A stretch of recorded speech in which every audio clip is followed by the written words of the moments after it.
Au 31 mars 2026, la dette du Cameroun affiche 15 416 milliards de francs CFA. C'est 44,3% du produit intérieur brut. Une hausse de 3,7% par rapport à l'état de la dette sur la même période en 2025.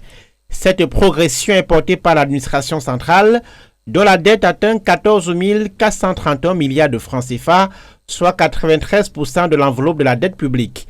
Arrivent ensuite les entreprises publiques, 825 milliards de francs CFA de dette, soit 6% des emprunts publics. L'économiste Louis-Marie Cardeux remarque surtout que les appuis financiers extérieurs sont en tête. Quand on regarde que 65% de l'endettement est extérieur, cela inquiète. Cela veut dire que le caractère extraverti de notre économie est renforcé, même sur le plan budgétaire, et que désormais, ce sont les politiques étrangères, les places financières qui pilotent notre politique budgétaire. Dans une telle condition, le Cameroun ne peut pas, par lui-même, financer son économie. À 44% du produit intérieur brut, la dette du Cameroun est en deçà des 50%. Limite fixée dans sa stratégie nationale d'endettement qui s'étale jusqu'en 2030 et loin de 70% du seuil en zone CEMAC, se réjouit la Caisse autonome d'amortissement qui publie sa note de conjoncture sur le premier trimestre 2026.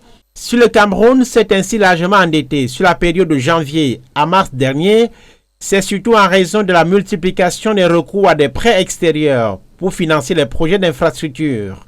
Des chantiers à l'impact très relatif, estime le spécialiste. Quelquefois, ce sont des projets non productifs. Par exemple, le financement des entreprises en faillite. Il y en avait 14 au Cameroun, comme Cameco, comme Camtel, etc., que l'on continue de financer, alors que ces entreprises ne sont pas productives. Quand on parle de refinancement de la dette, c'est une situation catastrophique. C'est aujourd'hui s'endetter pour payer la dette. Même si le Cameroun n'a pu atteindre le pic de 45% d'endettement franchi en 2024, la Caisse autonome d'amortissement note que le risque de surendettement est là.